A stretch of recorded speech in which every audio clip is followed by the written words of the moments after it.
Welcome to Inspire, the Angel Flores Podcast, where you'll be inspired, equipped, and entertained.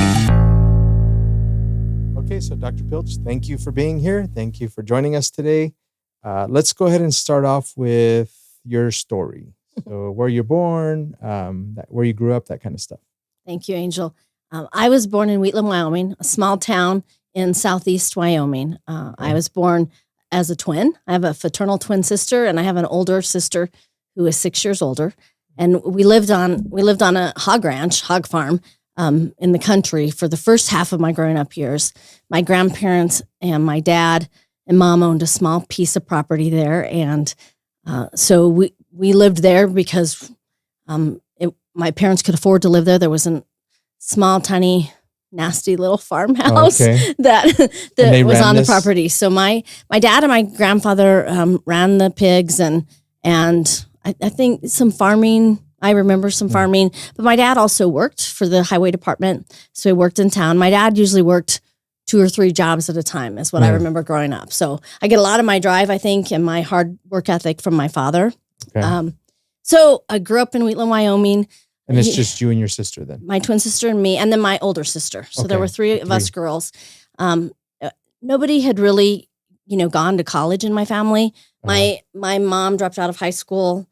My older sister dropped out of high school. And so I was the first in my family to go to college, which was quite an accomplishment at the time. Yeah, that's an accomplishment today. Yeah, it is. Being first gen. So thinking back to that, what was it? So there was you had no example, right? No role model in your immediate family that could show you this is how you do it. This is how you fill out FAFSA, like all that. This is how you buy books, like none of that. Right. The stuff that even kids today still think is really hard to figure out. It is, yeah. And even in the information age, it is. It's still, what do you mean I can sell my books? Who do I sell them to and whatever, right? So then looking back, what do you think it was? Was there a teacher that really took an interest in you? What do you think it was that made you say, I could do this? It absolutely was teachers and just the whole high school environment. I was very active in everything in high school that I could be. Okay. And part of that was kind of an escape from home. Honestly, things weren't great at home. My parents divorced when my twin and I were, I think, 13 or 14. Oh. And so school became a refuge for me and a place to, to get away to and to be involved and to feel safe. Right. And so I had teachers and a cheerleading sponsor and a high school principal who really cared about me. And I think saw things in me that I didn't even see in myself and pushed me in that direction so that I would consider going to college. I was in so theater. This was Wheatland High School still. Yeah, Wheatland High School. Home of the Fighting Bulldogs. Home of the Bulldogs. Go Wheatland High School. And when we started as ninth graders, I think there were 133 of us or so, and only 96 kids graduated. Oh, wow. So there was a pretty strong culture there of, not everybody needed to graduate high school. Once you get to 10th grade or whatever. Yeah, right. Go work, go get a job, work on the farm. Yeah, exactly. And so not a lot of kids went to college. But, I was one of the lucky ones. I got to go to college. Where'd you go? I went first to Casper College. It's a 2-year community college. It was a great place for me to go. I got to know my teachers. They took care of me and helped me, and supported me. And then I went to the University of Wyoming to finish my bachelor's degrees. And then later on, I was in Missouri when I did my graduate work. Okay. So you got your bachelor's at the University of Wyoming. In what? Oh, I have a bachelor's in English and theater and a bachelor's in theater arts. Oh, wow. So you wanted to do theater? You wanted to teach theater? Yeah, I wanted to teach theater. So my high school drama teacher was one of my heroes in high school, as well as my high school English teacher. It was a small high school. So, I had these teachers over and over throughout my high school career. Yeah. And so that, they were people I looked up to. They were the people who said, you can go to college. You're filling out this scholarship application. I'll help you. Yeah. You're doing this. What were their names? Denise Gardner and Claire Wilhelm. Miss Gardner and Miss Wilhelm. Yep. Big shout out Gardner to Mrs. Wilhelm. Yeah. Fighting Bulldogs, Miss Gardner and Miss Wilhelm. Absolutely. That's huge, yeah. They were a huge part of my decision and my getting to college and filling out the right paperwork, know. Yeah. Because they knew a little bit about that world. I remember in my senior year, mid-year, my mom told me, you need to go see your counselor. You got to get this college stuff going. And so I went to see my counselor, and I sat down in his office, and it's an office about the size of this office, actually. And I said, Mr. G, I got to figure out how to go to college. And he looked at me and he said, oh, Deirdre, you're not college material. Oh, man, yeah. Mr. G. You're not We're college not material. Say his whole name. No, we are not. You're not college material. And I said, oh, So I go home, I tell my mom, and, I think my mom probably didn't know better either. We didn't know. And so then we started to think about, well, what else could I do? Because I had this drive, this ambition, this work ethic. Yeah. I had 3 jobs in high school and was, cheer captain and student council and, helped run the yearbook. And so. What was the first job? My first job was working at a ballpark concession stand. Oh, okay. In high school, yeah. Selling hot dogs and cotton candy. Was the worst. Those big cotton candy machines. Oh, yeah. Cool. Yeah. So then you went and talked to mom. Yeah. And mom was like, okay. Oh, yeah. She's like, oh, no. So we then thought, well, maybe cosmetology school. And so I remember looking up at school, at the school library or somewhere, different cosmetology schools in Wyoming and Colorado. And so we went and visited a couple of cosmetology schools. And then a little kind of miracle happened in June. I mean, it was early June, first week of June. School had just gotten out. I'm working 3 jobs to make money because maybe I'm still going to college or something's doing something. Happen, yeah. I got to make money. So my grandmother was in town. They were there for the summer, and this is my dad's mom. She and I had always been very, very close. She's, one of my heroes. Anyway. There's Kleenex and water. We have to cry, really, right? So so far, everyone has cried except one, and it was a guy. Well, darn guys. So anyway, my grandmother and grandfather were in town, and my grandmother calls me and says, "I need you over here at 4:00." And I said, "Grammy, I gotta be at the ballpark at 4:00." She said, "Well, you let Mr. Lucas know." That was my boss. Let him know you're gonna be late. And Mr. Lucas is probably 21. No, he's actually the dad of one of my classmates. Okay. But anyway, she says, let him know, and you need to be here. You need to call your dad. My dad and stepmom were living in Casper, Wyoming at the time. So I get over there, and I call my dad. And I said, I'm going to be late to work. And I rode my bike over to my grandmother's, and I waited for my dad to make the call. And so my dad called, and he said, all right, your grandmother and your stepmother, they seem to think you need to go to college. And he said, so here's what we're going to do. You're going to pack your bags, and I'm picking you up on Saturday morning, and you're getting your butt up here, and you're going to start flagging for construction on Monday morning. And you're going to make as much money as you can between now and when school starts, and you're starting at Casper College in the fall. And I'll pay your room and board for the first year. You've got tuition scholarships. You've got money for the books. You got to figure out the rest of it. But we're going to get you started in college. Wow. So that's how it happened. So do you think the impetus of all that was grandma? Yeah. Oh, God, yeah. So grandma said. Yeah. I know it was, yes. She's like, this isn't. Yeah. Deirdre's not going to beauty school. Yeah. She's going to go to college. Yeah. Whoa. Yeah. It was absolutely my grandmother. And, here we are in my grandmother's little trailer house, waiting for my dad to call. And I thought, what did I do? I'm in trouble for something. And I, later. And grandma already knew. Yeah, grandma knew. And later I learned from my dad that, my grandmother called him and said, we got to make this happen. And so I think it takes a village, man. Yeah, it does take a village. My stepmom, she was a hard woman. I mean, later in life we became very, great friends. She was a hard woman, but I later learned she was involved in his plan as well. That so I think while you catch your breath. Yeah. We stand on the shoulders of giants. We really do. And it's to our shame if we don't acknowledge that. Yeah. You know what I mean? There's no such thing as self-made anything. Somebody fought on a pig farm. Somebody fought, you know what I mean? For me, it was migrant fields, field worker. Yeah. That was my dad and my grandpa's, and it's my mom. And so The same thing. Yeah. Yeah. There's no question about it. And, I later learned, that my stepmom had said yes. We've got these girls, because it was a blended family. She had girls and a son. And we've got these girls, and this little girl, our little girl, we got to make sure she goes to college, because she is going to be the little fish in the big pond. I saw it again. Yeah. And I remember her saying to me, "You're a little fish in a big pond, and you're going to do this." And at the time, I'm 18. I'm a snot. I'm mad. I had to leave my little town of Wheatland, where I had 3 cool jobs and my boyfriend and the coolest girl at the concession stand. Yeah, and my boyfriend played baseball, and I had to leave and go to Casper, Wyoming, and stand. How far was that? 2 hours. Okay. Stand in 110 degrees weather and stop big trucks on a construction site.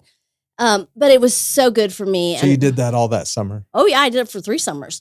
Wow. Yes, I did. How much were you making? Do you remember? Yo, golly, yes. My first year, I made $8.15 an hour. I'd never made that kind of money. Minimum wage was like $2.65 or something. Yeah, and it was huge. And then that's what my first job, $2.65 is what I made. Yeah, absolutely. And so I'd stand out there in this blazing heat, and I would calculate in my head, okay, if I work 2 hours of overtime today, I get time and a half. If I work Saturday, I get double time. And I'd add up how much money I would have made by the end of the week, and then how much I'd make by the end of the month. And so it was really good for me. It taught me the importance of money, and that college costs money, and you got to make money. I at the time, I didn't realize how much everybody was doing for me. You know what I mean? Because you're 18 and you're a brat. Everyone's a little self-centered. Yeah, very self-centered. Yeah. And but my stepmother, she made me up a cooler of lunch every day. She did all my laundry. Because I would just come home and crash. There was food there when I got home to have dinner, and then I'd go to bed. And standing in the sun all day. Yeah, absolutely. And then I'd come home on the weekends and see my mom, and she'd make me my favorite foods and spoil me and tell me I was going to be okay. And what I know today, and have known for a while now, that I didn't know back then, is just how much my mother was missing me and how much my mother wanted me back home. So when I started college, I was so homesick, and I begged my mother to let me go back to Wheatland, Wyoming, and drop out. And she just kept saying, "No, you have to stay. You have to stay at least till semester." So today she talks about how badly she wanted me back home, but she knew she had to make me stay, because once I got a semester, of accomplishment, then I would stay. And of course I did. She knew. Yeah. But looking back, that had to be. Yeah. Because I'm sure every bit of her wanted to say, "Yeah, just come home." Oh, absolutely. And that's what she would say to me, you have every much as you want to come home, you have no idea how much I missed having you here. And so I finished that first semester, and, let me just say something about your mom real quick. So we were at the Boy Scouts of America annual Citizen of the Year, I think their award is. Yeah. And you were being honored by them. And your mom went to the restroom right before they were going to bring you up, so that they halted the whole program to wait for your mom. Yes, all this happened. Yeah. And, but I'll never forget this. I'll post this picture in this video, and I'll let you see it. There's this. So when you went up to receive your award, you're standing on stage receiving your award. I took a picture of your mom. Oh. And your mom is standing. She's the only person in the room standing, and she has her camera out taking pictures. There's professional photographers and all that there, but your mom is standing there with her phone taking pictures. Yeah. I was like, that is a beautiful picture. That is beautiful. The love of a mom. She obviously still proud of her daughter. Yeah, absolutely. Get that picture on her phone. Yeah, the fortunate thing, it's terrible when you're young and your parents divorce, but the fortunate thing that came out of that was we ended up with 4 parents and who loved us and supported us in the ways they knew how to. Right. And it's certainly been those adults and my grandparents that just they got me to where I am today. There's no question about it. And when I first got to Casper College, honestly, I had not worked very hard in high school. Yeah. I had a lot more, fun with all the activities in high school. Right. Yeah. And I loved being in school for the social part of it, but I didn't work that hard. So I really didn't have very many study skills. There was no AVID program. Right. Yeah. Had there been, I would have been a perfect AVID kid. So I wasn't sure I could do it. So for those of you that don't know, AVID is, we explain what AVID is? It stands for Advancement via Individual Determination.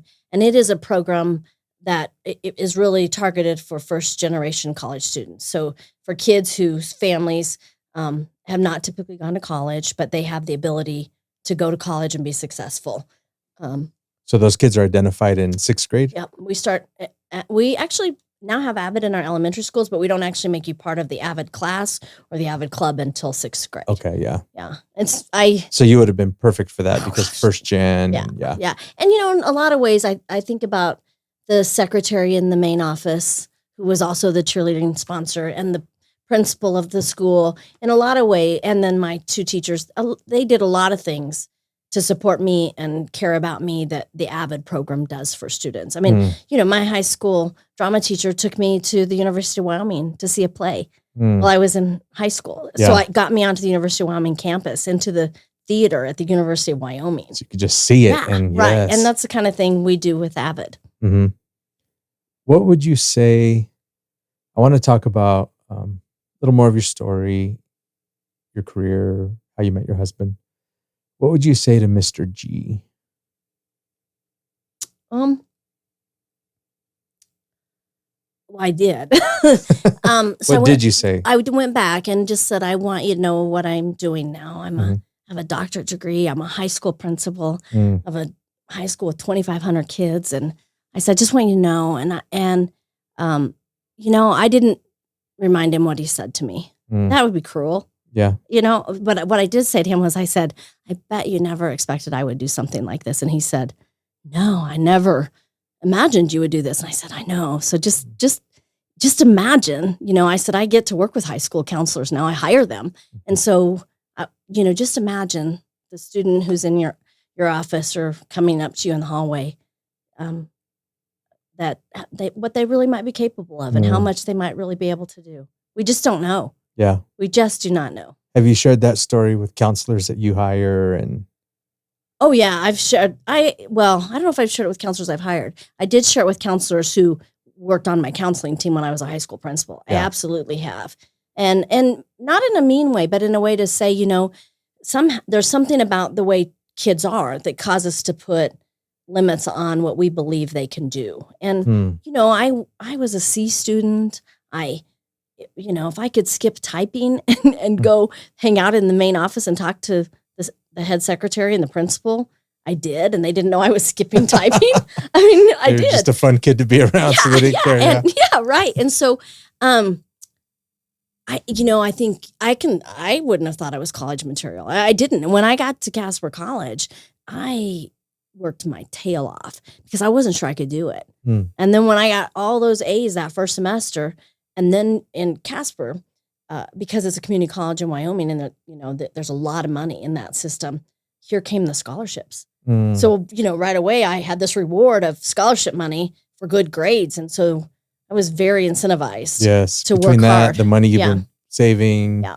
Very that's incentivized. What got the ball rolling. Yeah. That's important. And in hindsight, when you look back on it, what if that scholarship money wouldn't have been there? You know what I mean? I'm sure you would have figured out a way because of who you are. But there's a lot of students that are probably on the bubble. Oh, yeah. Yeah, you are on the bubble. Like one little thing knocks you off and that's it. Oh, no question about it. And I think where I was so fortunate, Angel, is that I had so many people who were rooting for me. My college teachers, my high school teachers, my mom, my dad, my stepmom, my stepdad, my grandma, and this deep, intense commitment that I couldn't let my grandmother down. She was counting on me to be the first one. So I had to do it. What was her name? Zelma. Zelma. Yeah, Zelma with a Z was Grammy. Honor you, Zelma. Zelma. Yeah. Let me talk about that real quick. I've heard people mispronounce your name. You probably get that a lot. I do get a lot. Deirdre. Your name's Deirdre. Correct. I've seen you correct some, haven't corrected others. What are your thoughts on that? I only correct people when they give me permission. And by that, Angel, I mean when people say, is it Deirdre? And then I'll say, actually, it's Deirdre. Okay, so that when you now you'll watch for that when you see me correct people. But otherwise, I don't correct people. And here's why. They're not, no one's doing it to dishonor me. It's a really hard name to pronounce. And it's just a name.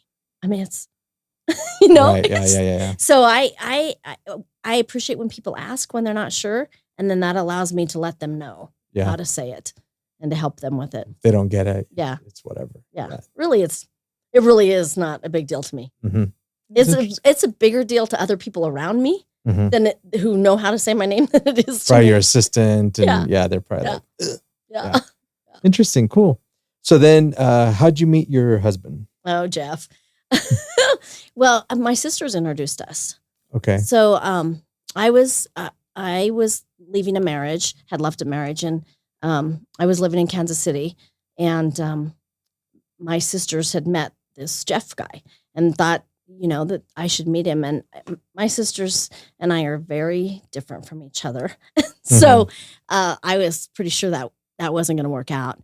But they were like, no, really, you should give this a shot. And so he was friends with one of my older sister's husband. And so we met. So you knew he wasn't a serial killer. Right.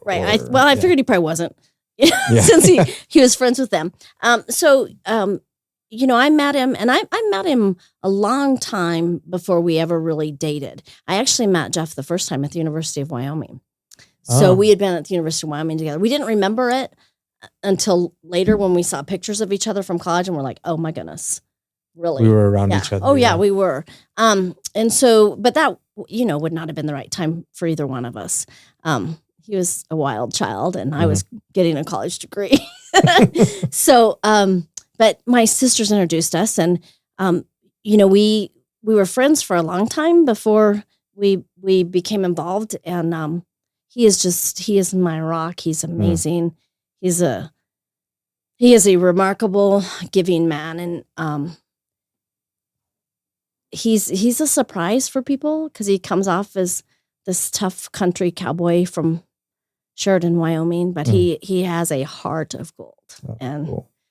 People he loves, look out, because he'll do anything for you. That's good. Yeah. Hey, Jeff. Yeah. So then, so let's fast forward a little bit. You started, what did you do? Did you teach? You started teaching? I did teach. I taught 8th grade language arts. And then I had an assistant principal. I had started my master's degree actually in counseling. Okay. I'll be a school counselor.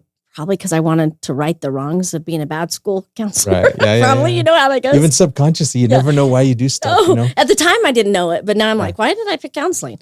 And so I had started my teaching career in Missouri, and I followed a boy out to the Kansas City area and started teaching, and a lot of fun. And then I had an assistant principal who said, "Why are you getting a counseling degree? Why don't you become an administrator?" And I'm like, tell me more about that. And he said, well, these things that you like to do, like these clubs you've started, this parent program you've started, these are all kind of administrative things. And I said, well, I guess I'll take a class. So I took a class in the principalship, and I was like, this is cool. This is cool. And then I really fell into my first assistant principal job.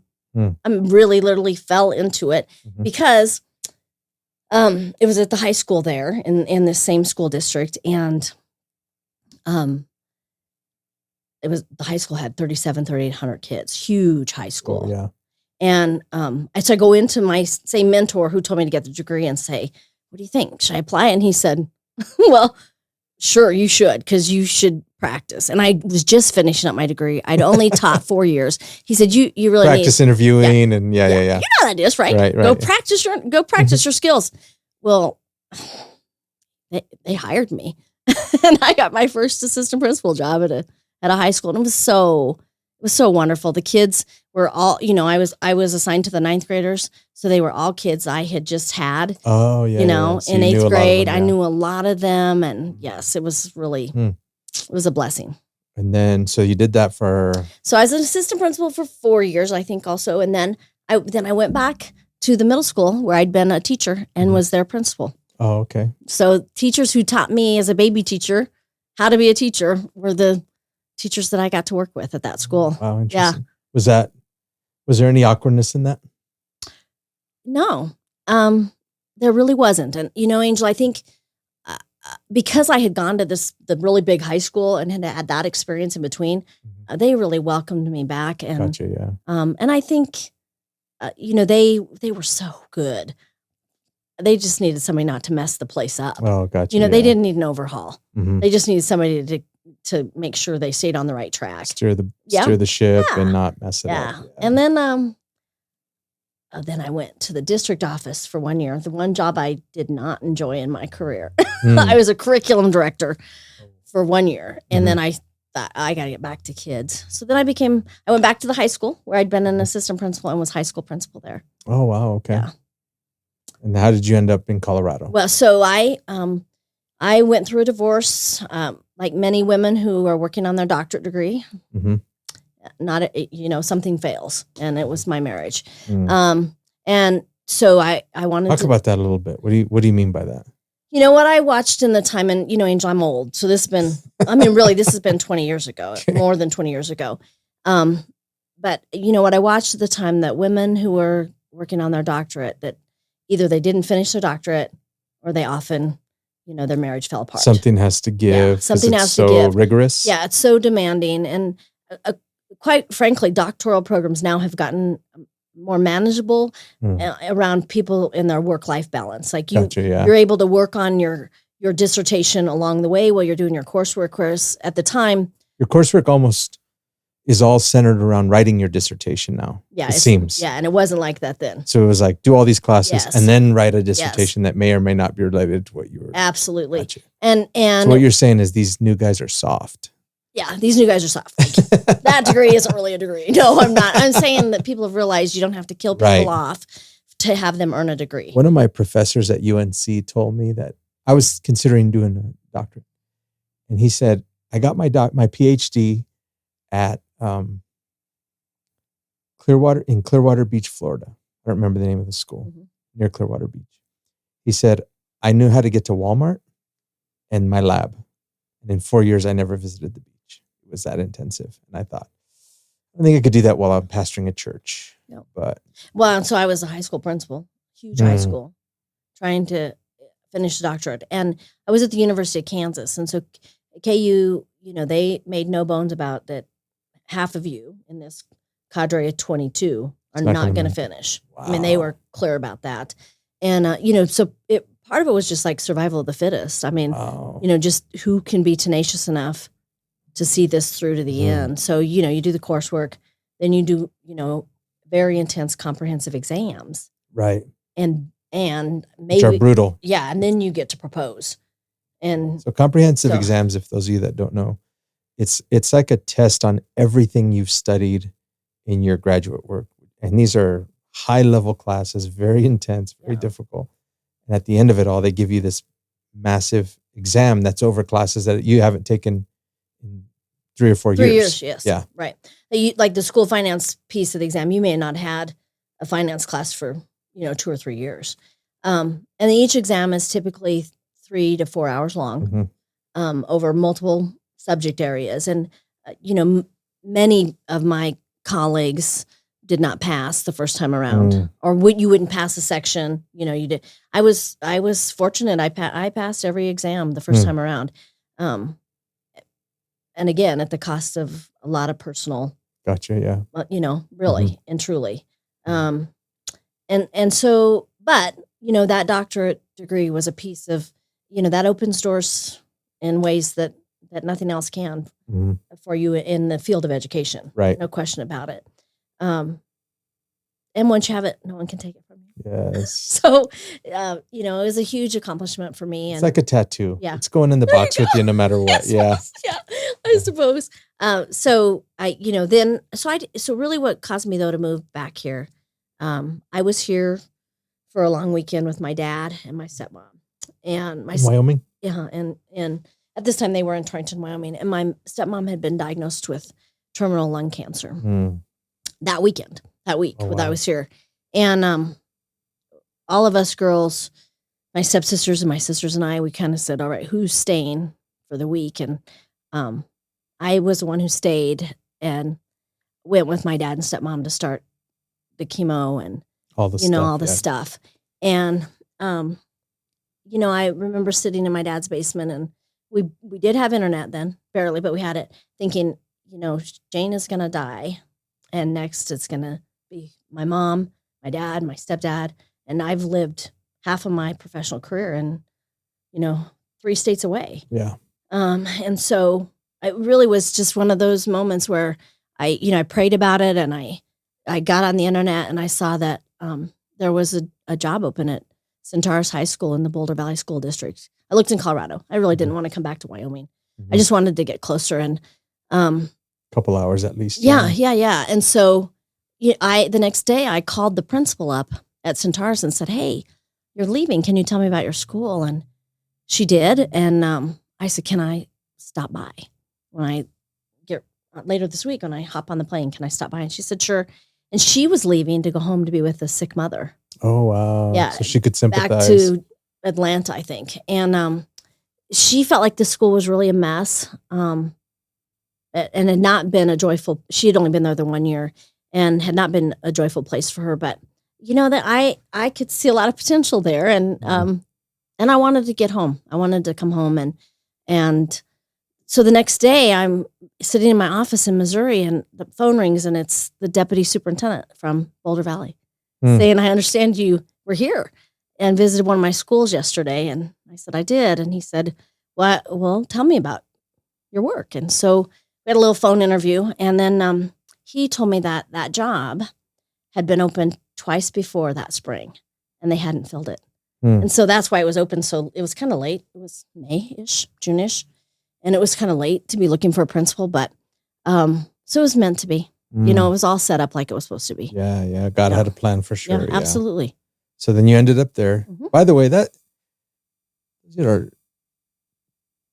in education, wanting to move up in education, that is a power move right there. When you just call the principal and you say, I'm on my way. Let me come check it out. I'm going to interview you while you interview me. So I love that. That takes guts. I mean, they could have said you're crazy, or send your resume in, or that was too bold or whatever. But what did I have to lose? Right. It's true. Yeah. It was courageous. And I, honestly, I don't know what caused me to do it. I hadn't really even looked for a job that before. I didn't think about it a lot. You just did it. Yeah. Yeah. So, that's where I was supposed to be. And it's really where I learned the work of turnaround, which has been the work I've gotten to do here in Greeley. So you started turning that school around. Yeah. We had such an amazing staff and so much opportunity there to really make a change for that community, for the Lafayette community, and for that high school. And that's where I learned, how you do that really big work. Okay, really good. Turning the school around. Let's talk about that. So you see what is, and right now you're the only one that sees what could be. That's leadership, right? So talk about, what do? You get there, you've got to get buy-in, you've got to win people over. There's a lot that has to happen. How do you do it? Well, the first thing you do is you got to listen to everybody. And I don't mean like you just are going around listening. I mean, I set intentional meetings, one with every single staff member, and said, tell me what, and I did the same thing when I came here to Greeley. I said, tell me what you are most proud of here. Tell me what it is really the thing that you're most proud of. And it's probably that thing you don't ever want me to mess with. Tell me what that is, and tell me why. And then I also ask, now, if there's one thing I could change and impact here, what would that be? What would you like to see me do? And then I close with, what advice do you have for me? And so I did that when I got to Centaurus, and I learned a lot. I mean, you learn right away, like what's really important to people. How did you come? I don't want to glaze over this, man. Yeah. This is so good. How did you come up with those questions? Was that just you, or was it? Yeah, I don't think anyone taught me that, Angel, frankly. I think, what I learned, I wasn't always a good listener. I like to talk, I like to solve problems, and I think quickly. And so I can come up with a solution really quickly. So I've had to learn self-management to allow solutions to come from other places than from me. And I, part of that was running a huge high school. You can't control everything. Right, yeah. You can't solve everything. You'll kill yourself. So you got to have a strong team around you, a team of teachers, a team of administrators, a team of counselors who are helping you to solve problems. And so that's where I first learned, you got to build a team to be able to solve really complex problems. And, Centaurus going in there, it looked so doable. I mean, there were only 920 students. I had come out of a school with 25, 28, I don't know, 100 kids, and a lot, big school. So how big was the staff at Centaurus? I had about 64 total of teachers, support staff, everybody. And, in Missouri, I had nearly 200. So it's hard to even know 200 names. Right. I mean, it's a small city. Yeah. It's a town. Yeah. At that point. And so, so I learned distributive leadership and delegation and working with a team very early on. You have to, yeah. Very early on. And I learned that. Now I learned that from other leaders, other experts in the field. And one of my favorite leaders was this guy named Al Burr. He was a former principal and superintendent. And I remember being in a class and he said, everything that's right within an organization is because of relationships, and everything that's wrong in an organization is because of relationships. And I was in this conference or class with him when I was just an assistant principal, decades ago. And that has been my tagline. And you can substitute communication for relationships in that statement, right? Everything that's you can, everything that's right within an organization is because of communication. And so you got to. There's a lot of words you could put in there. Yeah. Vision. Yeah. But I like relationships. First is relationships, and it's building those relationships and really understanding what's important to people. So what you did is if I'm going to deconstruct what you did a little bit, if I'm a person that you're talking to, I'm nervous. Here's the new boss.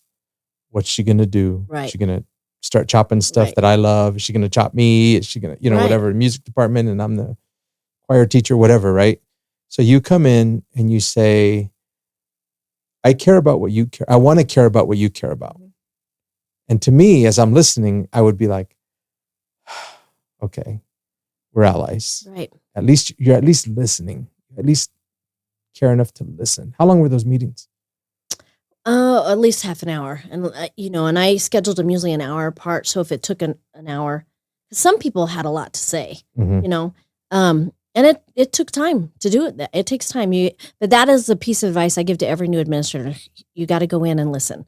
And here are some questions I've used if they work for you. But you got to go in and hear from people first.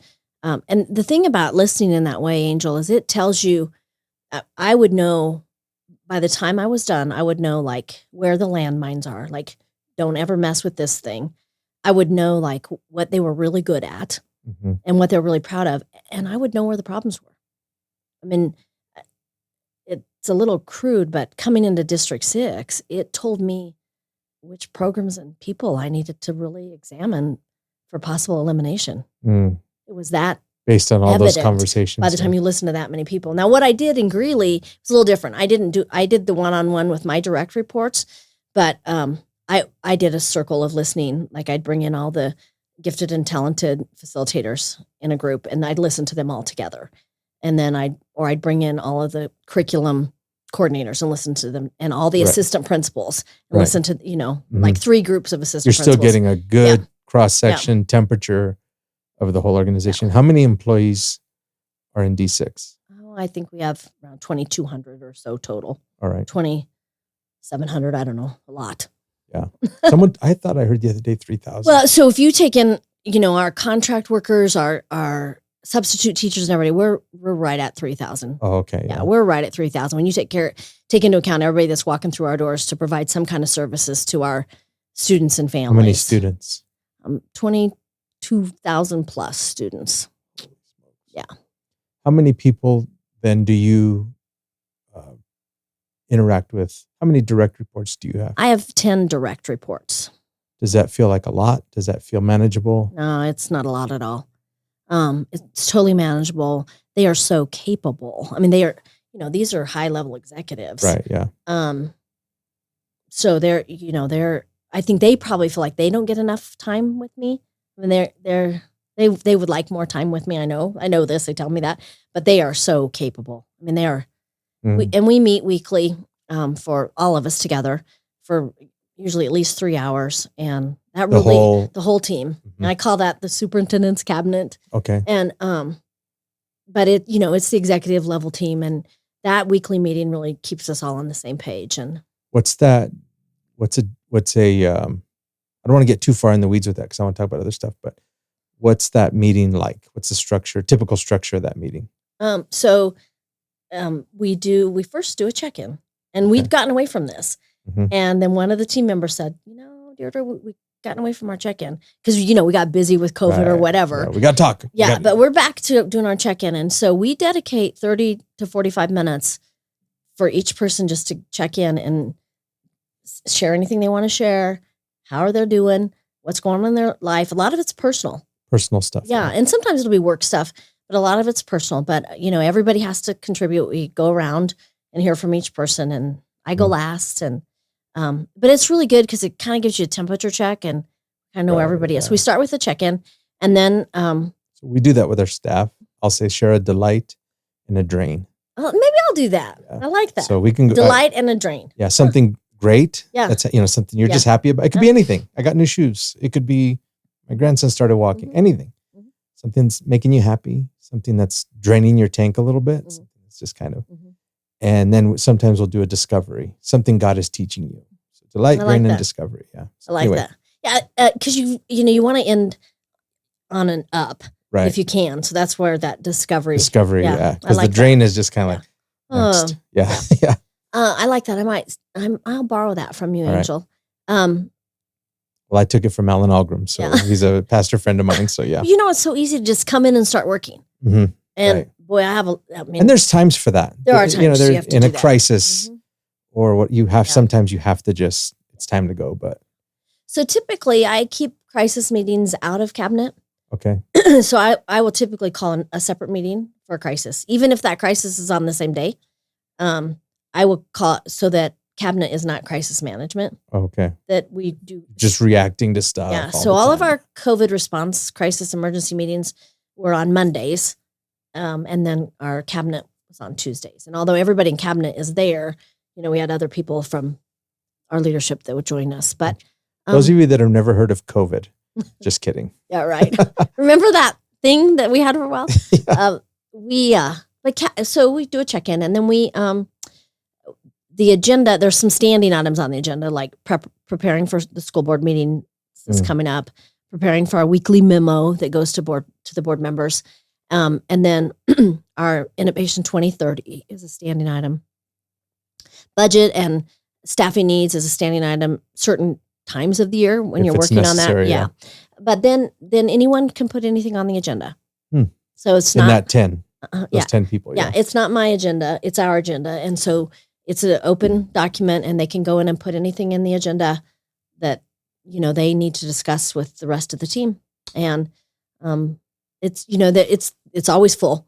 There's never enough time. I imagine it is. There's never enough time. Do you ever feel like we're taking up a lot of the team's time to deal with something that nobody except one or two people have expertise in? You get what I'm saying? Yeah. Absolutely. Like this is really, this may be better as a smaller, I don't know. Oh no, absolutely. It's easy to do. So a good example would be the bond issue, all the construction projects.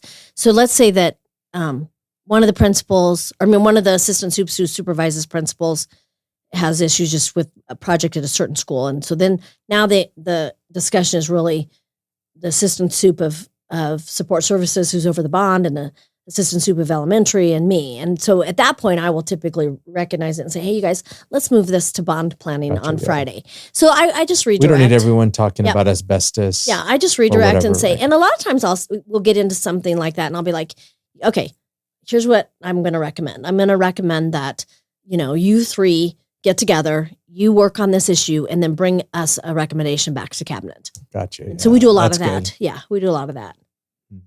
That's really good. Learning. So talk now about, how big was the mill levy override and how big was the bond? Oh, gosh. So, there's folks listening from all over the country. So talk a little bit about just the bird's eye, 30,000 foot view of what that. Well, right now, public education is taking a lot of criticism. Mm-hmm. And there is so much good happening in public education, especially right here, that we've got to recognize the good. And the reality is the good does not happen without appropriate resources. Right. To educate children well, it takes money. It doesn't take a lot of money, but you got to have enough money to educate children well. Right. And so for us, there wasn't enough money to do that prior to the passing of our mill levy override, which is a tax override that taxes people on their personal property as well as business property. And so it's been huge for us. Huge. It's a game changer, Angel. So so let's talk now. So everybody kind of understands a little bit what that is. The average guy, I would guess across the board, doesn't want more taxes. Right. Right. The average Joe Blow in middle America says, I pay enough taxes. Those schools have enough money, whatever, right? I don't have any kids in the schools, so what do I care? Whatever. So how did you lead that? Talk about that. Well, so there's a lot of different ways we approached that. So one story I tell is just what my own mother has said. And what my own mother has said to me is, our parents did it for us. We did it for you. And now it's time for you to do it for the children who are coming after you. I mean, that my own mother, Yeah. This is how you run public education. But I think for our, in our community, what we had to do was help educate the community first on how funding works in Colorado and the fact that schools are not appropriately funded and that without a mill levy override or a bond issue, you're not going to be able to do the work you have to do in a school system. It is that simple. And then demonstrating, how that plays out across many districts in the whole state of Colorado so that families and people who don't have families in school can see that. And then begin to understand that this is how much money we're asking for. Here's exactly how we're going to spend it. And we're going to put a sunset on it. So if we don't do what we promised, you don't have to renew this at the end of the 7 years. Whose idea was that? Is that common? No, it's not common. Only in Weld County. It's a common. No, it's not common. Probably shouldn't leave that in there that I said that. No, it is not common. We love Weld County, by the way. It's a great place to live. It. Yes. And I learned quickly about that. We didn't put a sunset on the first one. And I had a citizens advisory committee and nobody said put a sunset. So then when it failed and someone said to me, you got to have a sunset. I'm like, what's a sunset? What does that mean? Yeah. I did not know. I didn't know about that. They just don't occur except for around here. And really what a sunset is that that taxation ends in a certain period of time, usually 5 years, 7 years, 10 years, 15 years. And then you go back, you want to renew it. You got to go back to the voters for that approval to do that. So we put a sunset on it. So 7 years, and then it's got to be voted on again? Yep. Okay. Yep, you got to vote on it again to continue it. So, I thought it was crazy when I first heard about it because these are operational dollars and you got to keep the system going. But, Angel, I operate with significant commitment that we're going to do what we promised our voters were going to do, and a belief that, our voters are going to see this as a better place because of what we've done. And it's better for the community. It's better for the kids. And they're going to come around and renew it again. So then now let's talk about the bond measure. Yeah. So again, that's another gigantic elephant to try and take on. It was 400 million? Almost 395. Yep. Okay, just under 400. I mean, basically $400 million. Yeah. That's a ton of money, right? Right. But when you're talking about building schools and all the stuff that needed to be done, it was less than half of what right. There was $1 billion in needs identified by outside vendor, architects and engineers identified $1 billion in needs. And so, but we also had to put a package out there that our community could support. Right. So when you're sitting around with your advisors and your team and saying, okay, guys, how do we do this? Describe a little bit of the big rocks that maybe people who are listening, who are leading other stuff, not necessarily schools. There's some folks I'm sure on here that are nonprofit, business guys, and they're like, we have to lead a huge initiative. We need to build a new building at our church, or we need a whatever. We're going to expand into another market. Status quo is so easy. It's so familiar. It feels safe. Yeah. But you knew we couldn't stay here. So then how do you just kind of walk through that? Well, so I put together a citizens advisory committee, first of all. So I had community leaders helping us to figure this out. And then, so once we knew the needs, that citizens advisory committee had developed a mission statement or belief statement. Okay. And then part of that belief statement was that was safety and security, and which we saw. Yeah, safety and security, addressing capacity, getting kids out of portables. Mm-hmm. I think portables are not ideal learning spaces for kids for a lot of reasons. And that maybe not. It's like a double wide mobile home that's outside of the school, has its own entrance and exit. Very difficult to secure. Very difficult to heat and cool. Just not a great. Yeah. Air quality is not great. Usually, I mean, they're always kind of looked at as a temporary. They're called temporary buildings. But how old are the oldest? So we have some that are 50 years old. So I mean, that's District 6, they became permanent facilities, which is. Yeah. I mean, temporary if you're a redwood. Yeah. But no. And, the idea is you'd bring portables on for, like we did at McAuliffe, for 2 to 4 years while you're getting ready to build an addition at McAuliffe. Mm-hmm. That's the appropriate use of a temporary portable classroom. Yeah. But to have portables that are, decades of classroom space is just was really a deficit here. And so a big part of what the community said was we want to get rid of portables for safety and health reasons. And we want to address the capacity. We're so over capacity. Overcrowded. Yeah. And we want to address the deferred maintenance, the things that you haven't done for decades that need to be done: roofs, parking lots, HVAC, boilers. Yeah. Big ticket items that, you got to take care of your assets. Right. So every meeting we put that mission statement up in front of that team. And even today, when we give a bond update, we put that mission statement up so people remember what we said we wanted to do. And then also a piece of that mission statement is, 21st century learning spaces and, STEM labs. Yeah, preparing kids for their future. Yes. Which is, we don't know what that is that they're going to need. Yeah, the jobs that kindergartners are going to have don't exist yet. Exactly. Yeah. Exactly. So you identified the need. Then it becomes obvious if this is what we need. We want secure buildings, for example. We saw we're filming this a week after what happened in this awful tragedy in Uvalde, Texas. Yes.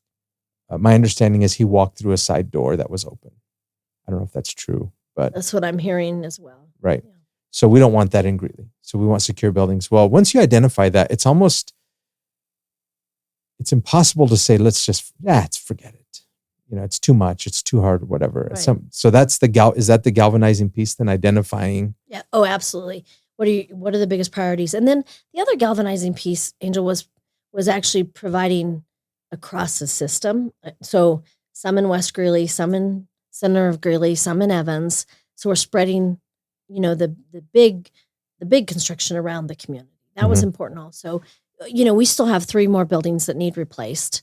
We have these round buildings, terrible roofs, terrible ventation. Mike Brady from the Brady Bunch designed them. Yeah. He was a great architect. He did. And so, we had to cut that work out because we just couldn't go any higher than $395. I mean, that's what our voters were telling us. And so there'll be another bond issue. Mm-hmm. We need an addition at Winograd. We need an addition probably at Northridge. We want a small high school in Evans. Mm-hmm. And then we need to replace those other 3 round buildings that are left. Which are? Brentwood Middle School, Scott Elementary School, and Bella Romero K3. Oh, okay. The original Bella Romero. That's right. It's got those big round. Yeah. Folks, vote yes. All right. Yeah.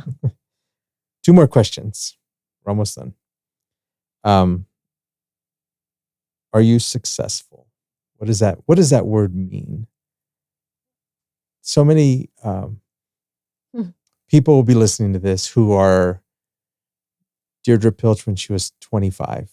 Maybe they're in the kindergarten classroom and they have some aspirations at some point to do what you've done or follow in your shoes, or they have their own path, but we all set out to do something.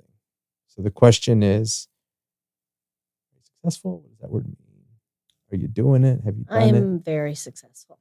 Awesome. I am very successful. I'll tell you how I know that.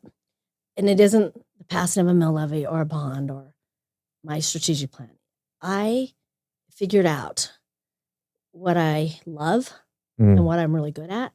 And I figured out how to turn that into my life's work. And then I continue to ask God every day to guide me in that work and to help me to make the right decisions and to give me the words that I need as I lead. And that makes me very successful that I get to do that, that I get to do something I love. It's a mission for me to change the lives of kids. And I get to do that. And I figured out how to do that. I did it as a classroom teacher. And then I realized, golly, if I become an assistant principal, I can impact more teachers. And then at principal, golly, I can do a whole school.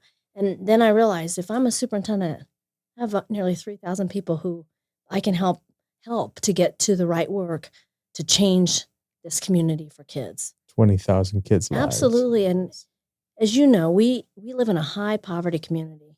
And the way we change that is we educate our children well. Yes. So they are employed well. And that's what we got to do here. And I agree 100. Our church actually does college scholarships because one way, of course, as a church, we believe we're going to share the gospel. That changes the world. Another way we change the world and move people from generational poverty is education. Absolutely. That's it. It's still the doorway. Absolutely. It absolutely is. It is the doorway. And it's driven me probably more than I needed to be driven.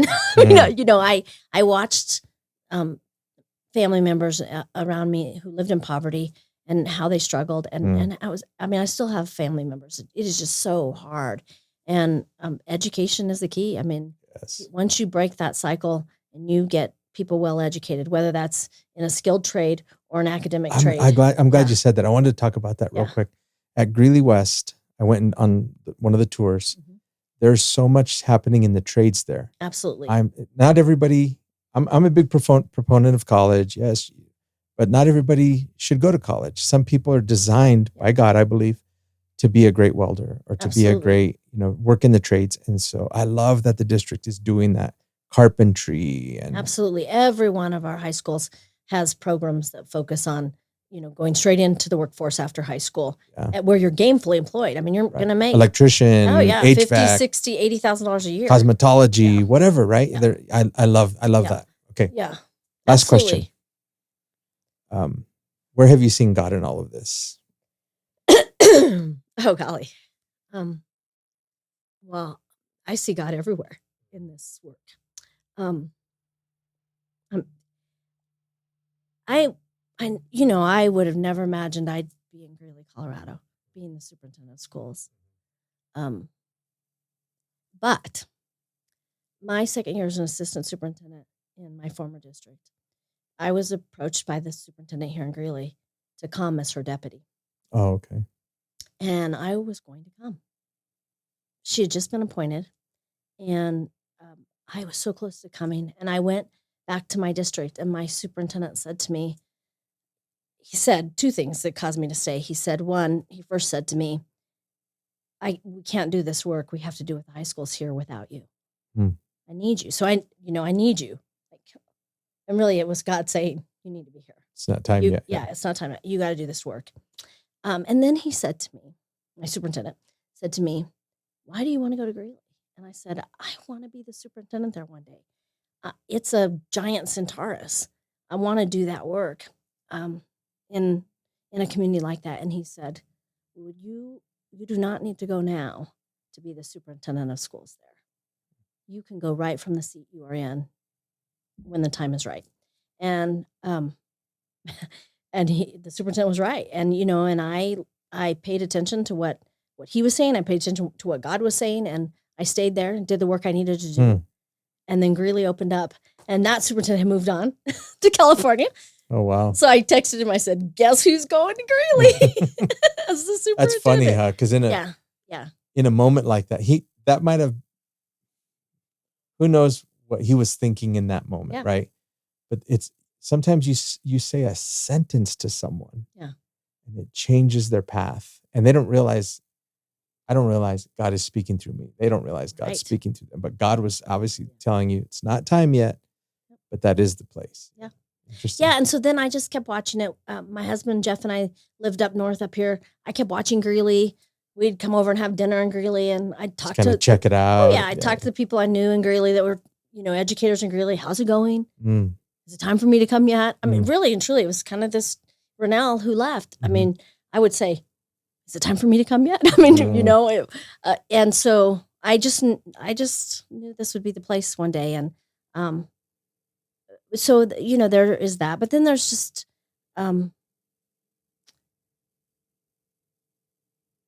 there were times during, the last 2.5 years when it's been really hard in public education. And I've watched superintendents leave. They've chosen to leave. They've been asked to leave. And it has been in Colorado a brutal time. It has been a brutal time. Mass resignation. Yeah. That stuff. Yeah. And I, honestly, Angel, I went to a pretty dark place for a few months. And then again, God said, stop it. This is a journey you have to go through to get to the next work you're going to do in the district. So today when I was leaving the district leadership team, we just finished my 7th year with these folks, with all of our district leadership team. And as I was driving away, I thought, wow, maybe I needed COVID and all that came with that, the controversy around masks, the worry that we're indoctrinating kids. But I think maybe I needed that as a leader to be to this place now to where I can do that next work I have to do here in District 6. Nothing is wasted. Right. No lesson is wasted. Right. Yeah. Right. I really do. And that was God saying, right. Yeah. see, you needed that. Now you're ready for the next step. And there's always that chicken and the egg kind of idea of, did God cause COVID so that I would learn this lesson? Absolutely not. God did not cause but could he use it? Yeah. Yes, of course he can. He can take, the Bible says he saves up our tears and he gathers our prayers. So yes, of course he can use it. Yeah, it's great. And how we move through it. How you move through any tragedy. Mm-hmm. Yeah. Good. Well, Dr. Pilch, thank you. Thank you for joining us. Pleasure. I'd love to do it again sometime. If you're up for it, I have more questions. So, but thank you for being here. How about I interview you? Okay. Yeah, that'd be fun. No, all right. That's great. No, thank you for having me.